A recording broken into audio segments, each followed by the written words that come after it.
मंगलवार के दिन हमने भारतीय शेयर बाजार में एक मिला-जुला कारोबार होते हुए देखा। अगर हम सोमवार की बात करें तो सोमवार को मार्केट में गैप अप ओपनिंग हुई थी, क्योंकि यहाँ पे ट्रम्प साहब ने बोला था कि उनकी यूएई के साथ में ईरान के साथ एक पॉजिटिव टॉक चल रही है। बट मंगलवार के दिन थोड़ी सी अनसर्टेनिटी देखने को मिली और हमने देखा कि अगेन यूएस की तरफ से ईरान के ऊपर कुछ हमला किया गया, जिसकी वजह से मार्केट में एक नेगेटिविटी, एक अनसर्टेनिटी आती हुई दिखाई दी। हालांकि मंगलवार को मार्केट ओपन हुआ और अपना हाई भी बनाया, सोमवार के हाई को ब्रेक भी किया, बट सस्टेन नहीं कर पाया और मार्केट नेगेटिव नोट पे क्लोज हुई। अगर हम बात करें निफ्टी की, तो निफ्टी करीबन 0.49% की गिरावट के साथ 23,913 के लेवल पे क्लोज होती हुई नजर आई। बैंक निफ्टी करीबन 200 पॉइंट की गिरावट के साथ 55,092 के लेवल पे क्लोज हुई। वहीं अगर हम बात करें सेंसेक्स की, तो 76,009 के लेवल पे करीबन 0.5% से ज्यादा की गिरावट, करीबन 500 पॉइंट की गिरावट के आसपास सेंसेक्स में रही। बट यहाँ अगर हम बात करें स्मॉल कैप निफ्टी या मिड कैप निफ्टी की, तो दोनों ही पॉजिटिव नोट पर क्लोज होती हुई नजर आई। बैंकेक्स की अगर बात करें तो वो भी मामूली सी गिरावट, 0.31% की गिरावट के साथ क्लोज होता हुआ नजर आया। यहाँ अगर हम बात करें तो कहीं ना कहीं हमने देखा कि हायर लेवल पे मार्केट ने रेजिस्टेंस फेस किया और एक प्रॉफिट बुकिंग आती हुई दिखाई दी। हालांकि निफ्टी की मंथली एक्सपायरी थी, जिसका असर हमने भावों पे आते हुए देखा और एक प्रॉफिट बुकिंग यहाँ पर आती हुई नजर आई।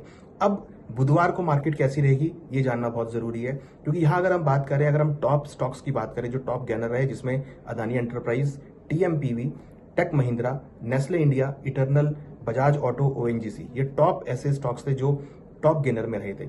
वहीं अगर हम बात करें अब बुधवार की, तो बुधवार के दिन हमें लगता है, वेडनेसडे को लगता है कि मार्केट में एक पॉजिटिव ट्रेंड देखने को मिल सकता है, क्योंकि मार्केट का ट्रेंड बेसिकली तो पॉजिटिव है, बट कहीं ना कहीं एक रेजिस्टेंस फेस हो रहा था। अगर हम निफ्टी की बात करें तो निफ्टी में करीबन 24,300 एक स्ट्रॉन्ग रेजिस्टेंस के लेवल पर है, और नीचे में अगर हम बात करें तो 23,800 एक अच्छा सपोर्ट लेवल है। हमें लगता है कि अब निफ्टी अगर 24,100 का लेवल ब्रेक करती है तो 24,300 तक के लेवल पे जा सकती है और एक रिकवरी देखने को मिल सकती है। अगर हम बात करें बैंक निफ्टी की, तो बैंक निफ्टी में करीबन 55,700 एक अच्छा स्ट्रॉन्ग रेजिस्टेंस लेवल है। 55,700 अगर ब्रेक होता है तो 56,300 तक के लेवल देखने को मिल सकते हैं। सिमिलरली सेंसेक्स के अंदर 76,800 रेजिस्टेंस लेवल है। 76,800 अगर ब्रेक होता है तो 77,500 तक के लेवल आपको देखने को मिल सकते हैं। वहीं अगर हम बात करें तो स्मॉल कैप निफ्टी और मिड कैप निफ्टी में अच्छी खासी रिकवरी देखने को मिली है। फिन निफ्टी भी ऑलमोस्ट फ्लैट नोट पे क्लोज होती हुई नजर आई। तो अगर हम ओवरऑल बात करें तो मार्केट का मूड, माहौल एक पॉजिटिव नोट पर आता हुआ दिख रहा है। अब अगर हम बुधवार को बात करें तो पर्टिकुलर हमें लगता है कि मेटल सेक्टर में मोमेंटम देखने को मिल सकता है, जिसमें हिंडाल्को के अंदर एक मोमेंटम आ सकता है। वही अगर हम बात करें बैंकिंग सेक्टर में, एसबीआई ने काफी अच्छा ब्रेकआउट दिया है, तो एसबीआई के अंदर भी पॉजिटिव मोमेंटम आ सकता है। सीईएससी लिमिटेड में भी एक अच्छा मोमेंटम है, वो भी वहां पे मोमेंटम देखने को मिल सकता है। इटर्नल ऑलरेडी एक पॉजिटिव नोट में चल रहा है, तो वहां भी मोमेंटम देखने को मिल सकता है। तो अगर हम ओवरऑल बात करें तो यहां पर लगता है कि कहीं ना कहीं मेटल सेक्टर में, बैंकिंग सेक्टर में, प्लस आईटी सेक्टर में एक अच्छा मोमेंटम आ सकता है। इसके साथ साथ स्मॉल कैप निफ्टी और मिड कैप निफ्टी में भी रिकवरी देखने को मिल सकती है।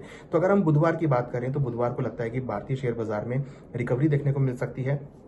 क्रूड के भाव करेक्ट होते हुए नजर आए हैं, रुपये यहाँ पर स्ट्रेंथ लेता हुआ नजर आया। तो अभी जो फैक्टर हैं वो भारतीय शेयर बाजार के या ग्लोबल स्टॉक मार्केट के लिए पॉजिटिव होते हुए दिख रहे हैं। तो हमें लगता है कि बुधवार के दिन भी मार्केट में पॉजिटिव मोमेंटम रहेगा। हालांकि यहाँ पे ये ध्यान रखने की जरूरत है कि इस बार जो हफ्ता ये ट्रंकेटेड है और थर्सडे को आपका हॉलीडे होगा, तो मैक्सिमम जो एक्टिविटी है वो आपको बुधवार को देखने को मिलेगी। और बुधवार को हमें लगता है कि हालांकि सेंसेक्स की एक्सपायरी हो सकती है और वहां पर हमें लगता है कि अच्छी खासी वॉलिटिलिटी देखने को मिलेगी। तो अगर हम ओवरऑल बात करें तो बुधवार को मार्केट में एक पॉजिटिव ट्रेंड देखा जा सकता है और बाय ऑन डिप्स की स्ट्रेटेजी वहां पर देखने को मिल सकती है।